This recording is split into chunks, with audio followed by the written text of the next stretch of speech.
You're listening to Not So Live from Asteroid G. I'm Mike Finkelstein. With me in the booth this week is the other Mike. Two mics on the mic. I can't believe I keep saying that, and yet I can't. It's like that weird candy that you don't want to eat, but you keep eating because it's there. You know, like grape taffy or something. You hate it, but you like it all at the same time. It's funny. Whenever you keep saying that, it brings me back to like another really bad movie that I love called Gone in 60 Seconds with Nick Cage when he goes to the dealership and talks to like the car dealer and he's like, "Hi, can I help you? My name's Roger." And Nick Cage is like, "Hey, my name is Roger. Two Rogers don't make a right." I'm like, oh my God. It's like two mics on the mic. I just watched that, and it's doing it with the Nick Cage voice. Oh my God, that makes it worse and better. So good. Unrelated to that, this week we are going to be discussing the Zelda trailer, which actually just came out for us today, but obviously due to recording schedule and releases for a weekly podcast, we're now getting to hear a week in the future. The new Zelda trailer for the third one for Tears of the Kingdom, it's out, and I don't think there's any way to describe it other than, oh my God, it's fucking amazing. It looks so good. I need to know what's going on. I need to know why Gerudo Desert is collapsing. We finally see Ganondorf in all of his glory and not just a shell skeleton of himself. Like I am so excited. Yeah, this game has been getting hyped for over a year now, and like they did like the first 30 seconds of the intro of the game. We assume is the intro of the game. Right. Who fucking knows with this game? But the intro of the game, where we see like the skeletons like of Ganon, they freak out, and then suddenly Zelda falls, and then the titles cut, and we're like, "What's going on? What is going on?" And then ever since then, we've been waiting, like we've been building hype and anticipation for this. E3 2019 was when we got our first little taste of this. Like you're going on 4 years now of just little bits here and there. It's really ramped up, like you said, over the last year. We kind of really got our first gameplay over the last year. We got our first, we got Miyamoto doing actual stuff in the game in the last release, a month or two ago, showing us how some of the tech works. It looks like they took all of the greatness of Breath of the Wild and did enhance it, which looks exciting. Yes, the weapon system still looks like it's going to leave a little to be desired with shit breaking left and right, but I think the crafting aspect and being able to improve your weapon is very cool way to just like not have to go pick up another stick or something. We're going to be building crafts like flying crafts, driving craft, boats. We're going to be building stuff. It looks so good. Well, first off, I want to point out that's probably the first and last time anyone is ever going to mention E3 on this podcast again. Yeah, true. Since E3 is now dead and will probably never come back. Sad, in a way, but sad. E3. Oh well. Yeah. I never went. I don't care.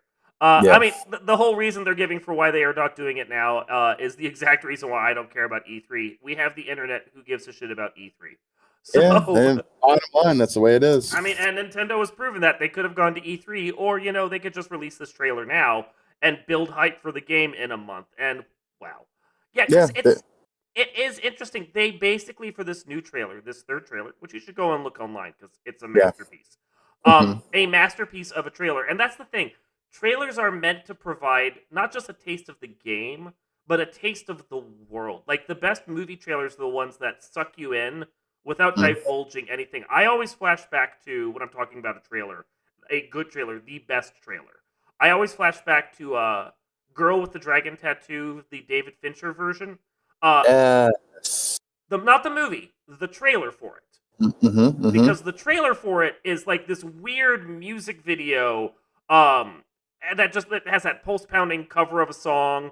And it plays and it gives you flash images of the movie, and you know nothing about what you're seeing if you haven't read the book and haven't seen the previous production, which is not many people, but still, let's just go with the thought that you didn't.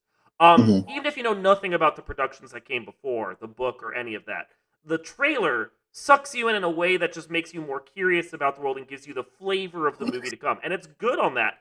It really does give you the flavor of the movie without telling you anything. That's how I feel this Zelda trailer works. It doesn't have the pulse-pounding music. It has its own Zelda music, which is glorious. Yeah, indeed.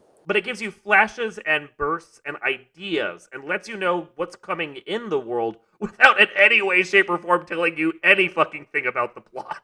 Yeah, I'm very interested to see what's going on with Zelda specifically. Mm-hmm. It seems to me, and we'll find out in a month when this releases on May 12th, because I'll Yes. be getting it and playing it that day for sure. It seems like they may have possibly incorporated some form of time travel or something, because Yes. that is very interesting, because Mm-hmm. there's always the question of like what the Zelda timeline is. Yes. Where does this fall in the timeline? Is this before? Is this I after? had a feeling about that, and I'm glad you mentioned it because it really does. Like parts of it look like it's the calamity, post calamity, Ganon, and it's Right. like Link wandering around in the world we already know. But there are Hmm. portions of it that look like it's set in the past. Like Zelda's hair is different. She's in a Yeah. restored version of Hyrule Castle. She's talking about Link needing to come find her, even though that's already happened once. Right. It really does feel like maybe that part where Ganon wakes up and she's falling and he loses grip of her. Maybe they both fall through time to Mhm. the point where Calamity Ganon first really rose. I don't because I haven't played Hyrule Heroes or whatever it was, that multi combat big game that's Right. set Right. like Right. around the same, like prequelized to Breath of the Wild, but I didn't think it was set during the Calamity. I thought it was set further before that. So It's that there's an element of time travel ish in that game too. At okay. least time jumping, I would Hmm. say. I haven't finished it. I heard I it's plan massive. on. It's quite bigger than I anticipated when I got it. I dropped well over 300 hours in the Breath of the Wild, Jesus, and yeah. I mean you can do that looking for the Koroks alone, Uh-huh. with 900 of them out I didn't there. even I But didn't even bother. I was like, well, if I find enough Koroks, I'll do this. But I'm just gonna like wander the world for shrines. yeah, yeah. Yeah. I mean, I got all the shrines, all the beasts, whatever. But like, I Mhm. went to go and play that game, and I realized very, about an hour or two in, like, and I'm still on tutorial level shit, that this game is bigger than I was ready for, Mhm. after coming off of so much time in Breath of the Wild. Mhm. So I plan on trying to get some of that done beforehand, because I believe there'll be some tie-in with that as That's well. fair. But I mean, this whole universe they've built through Zelda through the years is fantastic. But Mhm. this little clump you have, this little galaxy, if you will, of the Breath of the Wild, where does it fall in the timeline, and It where doesn't. is it? It's very Yeah. exciting to see what the potential is and where That's this is going to go in this one. that's the thing. If you look at where like what the timeline is that Nintendo has out for it, last I checked anyway, Mhm. Breath of the Wild is siloed off at the end in its own. This doesn't fit anywhere on this timeline, kind of thing. Yeah, And yeah, that's I that think because they could then do Hyrule Heroes or whatever the fuck the game's called, yeah, Tears of the Kingdom, and all of these, and they can just have them on their own timeline that doesn't like just set in its own pocket. Whether it's the future, it's the past, it's some alternate reality, it doesn't matter. I mean, it gets back to the idea that all Zelda games kind of overlap each other in the same time period, more or less, which was what mhm, Nintendo's timeline for the series was before. Who cares where it is? It's all the same timeline. yeah. But like this, like I like the idea that this one specifically is letting Link go back to before Calamity, and almost makes you wonder if what he's going to be doing now is changing it so the previous game never even had to happen. It's certainly possible, and like it feels like they can also take this and like tie this into maybe this actually does fall. Like we thought this was 10,000 years after any timeline we even knew. Maybe this does end up being some kind of a prequel to even Skyward Sword, which is consensus the first game in what you would call the Zelda timeline, with the Sky Rule and all that going on in this one. So it's exciting to see. It took them 6 years to kind of get this all together since Breath of the Wild came Mhm. out. 4 years of development since we got our little taste at E3 2019, and all the directs we've gotten here and there when Nintendo feels like giving us one. Yeah. So they've had their time to really do this right. And it looks like they put quite a lot of care in not just the technical aspects of the game, but I believe the storytelling will be what Breath of the Wild was plus. And I'm Yeah. very excited for that. Well, and let's be fair. Breath of the Wild, like, it has snippets of story, but they Right. very much committed to the idea that you can play this game in any direction. So Yeah. whatever plot they have is past plot. Yeah. It's snippets within the world, so you can get little storylines at each place you visit. but it's Yes. not anything that builds to a cohesive whole. Your whole job is basically, oh look, Calamity Ganon bad, go kill. So It doesn't matter. It doesn't even matter what order you do the nope, divine beasts in. none. You could do Val Redania before you do Vanaboris. It doesn't matter. You're going to get the same kind of dialogue from the champion who passed as you would if you did it first or fourth. Yeah, It doesn't matter. I'm just laughing because you know their names, and I'm like, is that the elephant or the eagle? Vanaboris is the one in the desert. That's the Val elephant. Redania is the elephant.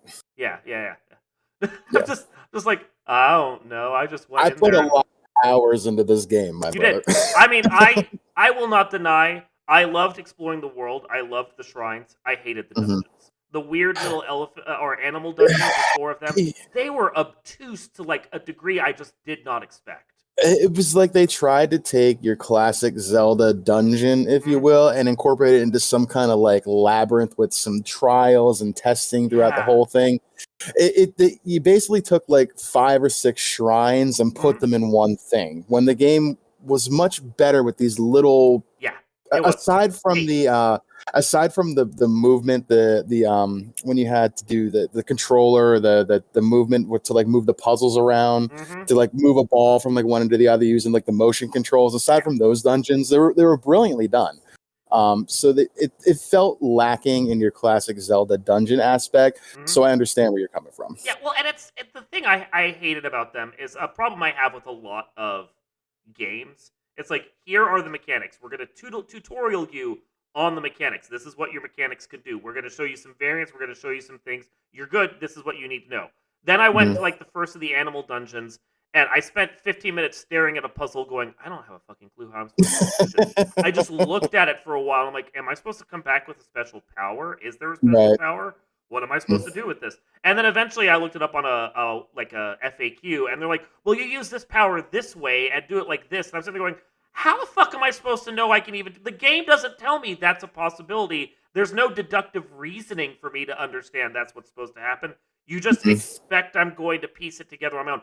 Thank you for thinking I'm smart. You've actually only proven how dumb I am. Thank you, game. Yeah. The only thing they kind of did was they gave you like a little bit of like, when you were fighting each divine beast before you Uh-huh. got into him, like the Sheikah tablet power that you use kind of was something that you'd be needing inside that to help progress, was really all they gave you. But as far as like understanding, like, moving the wings, tilting in this direction for Meadow, and trying to make the ball go all the way to this side to open this door specifically, and then use your glider to get down. It was It was very not explained well at it all. was convoluted.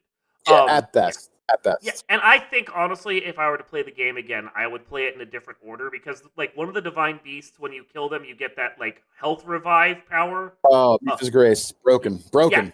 and had I realized that was out there first, I would have gone for that before anything else. I'm just telling you Yeah. that right now. I would have Right, gone. I would have done a bunch of shrines, gotten half my health bar set up, and then I would have gotten the revive because yeah. Ganon fucking kicked my ass over and over again, and I got Yeah, that I went damn and health did revive I last. did that first. Yeah, I did that one first because I wanted to see what Zora's domain looked like, Okay. because I just kind of worked my way there from Mhm. leaving the plateau and everything, so I happened to walk into that one first. Mhm. But yeah, once you got that, I mean, you really had almost a cheat code for the rest of the game. You Yes. basically had 2 lives, is what you had. You did. It was great. I the first one I got was the I think the air flight power. I think that was the one I got first, which was Yeah, great because Vali's I could. Gale. Yeah, Yeah, I would just be wandering around the plateau, and I'm like, okay, well, my power is refilled, and I just throw myself in the air and then like glider down because glidering was just faster in the game than yeah. walking. So I just Speaking of gliding, so happy they brought that back too, because they yes, didn't show you yes. any of that till like the last trailer about a month or so ago. So Well, very glad they brought that one back. it's not Breath of the Wild without a glider. Like, Exactly. It well, and I know, really I it know it's not Breath of the Wild, but it's the sequel to Breath of the Wild. There's not we're not calling it anything other than that. It's Breath of the Wild 2, and for all intents yeah, and purposes, yeah, yeah. I mean, yeah, the glider made that game so much more yes, fun to traverse and yes, so unique compared to any other Zelda game you've ever played, that if you took that away in a game that's supposed to be a sequel to it, it would have been an epic mistake of all time. So well done bringing that back, at hmm least. yeah, That was a given. yeah. That was absolutely necessary. The one thing I will note from the commentariat online, which I do not agree with, is there are a lot of people who are like, "Oh my god, I'm not buying this game. It just looks like a DLC of the first game." And I'm sitting there going, "Motherfucker, it's 4 times the size of the first game with Yeah. entire new things to do. It is not a DLC. I was worried because they originally said that this was planned on being DLC for Breath of the Wild, but then as they were doing it, they realized, hey, we might have something a little bit more here. So But that's I was Nintendo's way. It is exactly like, hey, why give this out for $40 when we could turn around and sell it for 80 kind of thing? Like, Well, but I mean, wasn't that what they thought about with Majora's Mask? They like the very first notes for it were like, well, we could do this as a master quest, but the Mhm. second they went in to start doing anything on it, they're like, this is more than just a master quest. This is its own game. Yeah, and Yeah. and the fact they've had so long and taken their time. This is not Prime 4, okay? Mm-hmm. They're not changing studios a couple times and reworking the No. entire story. This has been cohesively worked on since the end of Breath of the Wild. We're going on 6 years now. They've had their time to do this right. Mm-hmm. And to your point, like this is going to be a masterpiece, I believe. I really think it's going to be quite fantastic. It's going to be everything we wanted. It can be the same size as Breath of the Wild, and I'd be happy. And then to your point, I think it's going to be bigger. I really do. Yeah. Oh yeah. No, it's uh that's what people are expecting. And I mean, yeah, like let's say uh let's say for instance that the time travel is a factor, which Mhm. I think you're right. Like I hadn't really thought it, but like there was a little niggling part of the back of my head like are we getting some flashbacks or something? But no, Mhm. I get the feeling that you're right that it's actually like time travel that somehow Ganon pollutes Link's hand so he can't use the master sword anymore, which nicely Right. takes away that sword. Um and then that sends them both back in time, which also via time travel magic removes all of Link's power. So all your hearts and all your stamina goes away. So you have to rebuild yourself, which works. Yeah. And Yeah. like you lose your slots, you lose everything else. You're stripped back and naked once again, which is Link's way. Yeah. And you have to Yeah. go looking for it. It allows them to reinvent the world. It allows them to move around all the shrines. Mhm. Because then even if they kept the world exactly the same, which clearly they haven't, because there's a lot of shit there that just looks new. Um, Yeah. but even if they'd kept it the same, uh, they could just move things around town and shrine wise, and it would be a different game right there alone. But they've done a lot more. Some of the things like the Sky Islands that if this is pre-calamity clearly collapsed down and caused part of the calamity. I Mhm. think we saw some of that in the trailer. Honestly, the weird Mhm. like floating sphere in the sky that obviously looks like the entrance to a dungeon. There's all Mhm. kinds of weird things in here that feels so much more than just like a paid DLC or even just a mini expansion. Like Yeah. plus, it looks like it actually has a story more than just Yes. simple flashbacks. And it looks like there's going to be more dialogue in Hmm. this, with Zelda at the very least. You never hear Link speak, and there's the reason for it because he doesn't have a voice because he could be anybody. That's the point. I get it. But we're getting more of Zelda doing things, and there's thought that maybe she could be a playable character in this, and I'm still thinking that's possible. At the very least, you'll be able to maybe maneuver her around wherever she is and kind of talk story and whatnot. Are we going to get combat with her in this one like we got in Hyrule Warriors? I don't think so.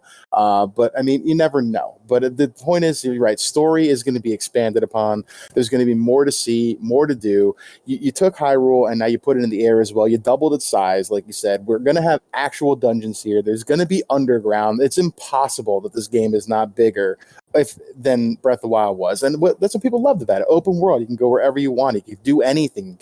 Any order. It didn't matter. You got to keep that non-linear aspect of this as well to keep it as quality and as much fun as Breath of the Wild was. And it was fun. Oh my god, it Oh, was it so much sure fun. was. Like again, I've said this before on the podcast. I've said this elsewhere before. My favorite thing about that game was that I did the first 4 shrines you have to do to get your powers.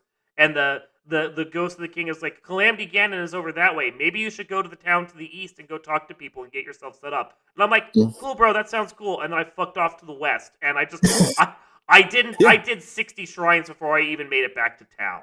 So Yeah, like, and that's the thing, and it didn't matter. You can do it no, in any order you want, and whatever yeah. you wanted. I love grinding in games. I love getting as overpowered as I possibly can, so I can walk through and mud stomp anything that was in my way. And then this game was, in a way, perfect for that Mhm. because even anywhere you went, your enemies would even keep scaling too. So there was always something to keep going on. That silver Lionel will become, a golden Lionel and whatnot, and so on and so forth. So things progress as you went, and the enemies in this, it looks like we're getting some real nice callbacks here. There's some Re-Dead, it looks like, in one of the trailers, which is huge.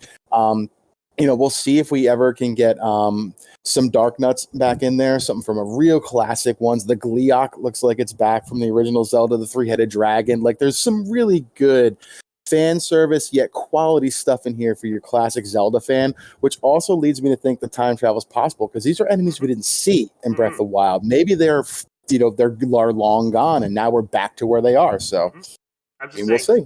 Spicy chickens or we riot. Yep. let's get some Zelda 2 callbacks, people. Come on. Yes. The unappreciated sequel. God, I hated that game until I beat it 20 years later, and it's definitely one of my favorite games. It's brutal, but it's rewarding. It is an abso-fucking-lutely wretched experience, and yet I love watching it. Like, it is just like to see it played masterfully, which I can't do, by the way. But to see it played masterfully, it is a thing of beauty, and you can see the brilliance of the game that's just, buried under archaic hardware and a controller that really wasn't designed for what they wanted to do. It was a side-scrolling Zelda, which we were not used to. We're used to top-down views and all that. So it was different in and of itself, and it has a unique place in the Zelda lore for sure. And if it hadn't, I think part of the problem was designed by, I think, RD3, the Mario people instead of the Zelda people. So, the Zelda people didn't feel like it was a proper entry, even though it is the named sequel. But if it had been a much bigger success than it was, it's hard to think that it wouldn't have had more games in the franchise that played like it. Yeah, it's one of those games that got much more of a cult following as the years passed because of its difficulty and its quality of actual game that's there once you get past the nuts and bolts of gameplay and how difficult and challenging it can be. Yeah, yes. You had to figure it out. It is not a game that holds your hand at all. And, I mean, considering how Nintendo plays their games after that, I think that was a learning experience for them. Most Nintendo games give you a tutorial. Here's our first green level. Here's some things you can do. Learn to jump safely. We'll wait while you catch up. Zelda 2 is like, fuck it, monsters on the overworld die. So... They don't even tell you to go up to the one cave at the top and get the candle. You just have to know where to go. You have to know. It's a lot of trial and error and a lot of death. Yeah, it's kind of ridiculous. But I like it all the same for what it is. So the new one, I am looking forward to. I'm not pre-ordering it because I don't pre-order anything. But when it comes out May 12th, which is practically a month from when we're recording this, that's on my absolute to-buy list. My wife will lose me for a week as I play this game. I think my wife and I pre-ordered it. She was with me every step of the way through Breath of the Wild. She never got to play a Zelda game growing up. Her first taste was Breath of the Wild. So when I try to go back and show her, a Link to the Past and all that, she's like, I can't do it. I get that. I love A Link to the Past. I love Four Sword Adventures. There are classics in there that I can't live without. They're some of my best Zelda experiences. But Breath of the Wild is my top game in the franchise. It blows it all out of the water. It is so good. And it does all the things for a Zelda game that I was complaining about through the whole 3D era. Because once Ocarina came out and became a smash success, every game after Ocarina was basically Ocarina controls and mostly Ocarina gameplay. Yeah. I mean, Ocarina consensus, most people, it's their favorite Zelda game of all time, and sure, that's fine. Mine's A Link to the Past, followed very closely by Breath of the Wild. And I didn't care. I like Ocarina. It's fine. I never really completed it. I didn't have a 64. I went right from Super Nintendo to PlayStation, so I didn't really get to play that or Majora's Mask. So I appreciate them for what they are.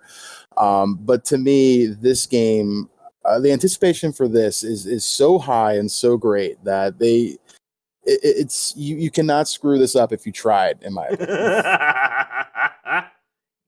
Yes. We all know Nintendo loves to screw things up and say, oops, our bad. No. Comfortable, this is going to be great. They never do that. It's very rare for Nintendo to have a bad game. I mean, their ethos is pretty much the same as what Blizzard's used to be. It's done when it's done. And they can afford to do that because, this game's going to sell millions upon millions of copies because the first one sold millions upon millions of copies and everyone's going to want it. There is no way this is anything more than a smash success or anything less than a smash success for Nintendo. It's just going to happen. This is going to be a home run, no doubt about it. Oh, yeah. No, totally. So it's just a matter of, anticipation. Waiting and watching that trailer 2 or 3 more times while we're sitting there going, yes. Yeah. I'm going to watch... I'm gonna watch Zeltic's breakdown of it pretty soon, or or Bandit Games' breakdown of it. Call out a few YouTubers who do some fantastic Zelda content as well. So I want to know what they see and the things that we miss. They'll break down things frame by frame and a little bit here and there. But the time travel thing, I'm thinking is a given though, and I'm here for it. I'm excited. It's a really cool way to do things. Hyrule is in too good of condition, especially that castle for it to be anything. And then to watch the calamity befall the castle, I'm sitting there going, that's not happening again, is it? I think that's the first time. I think you're right. I think that it's showing you what happened when Link was asleep and near death for that 100 years. Yeah, and Link gets to go back and fix things now, and maybe he will. Who knows? Yeah. So we'll see. We will absolutely see. All right. Anything else you want to mention? No. May 12th. Put it on your calendars. Go buy it. I'll be there. He'll be there at your house playing Zelda with you. Yes. Yeah. I'll be watching. You need milk. You're out of milk. This has been Not So Live from Asteroid G. I'm Mike Finkelstein with the other Mike here in the booth, and we will see you next time.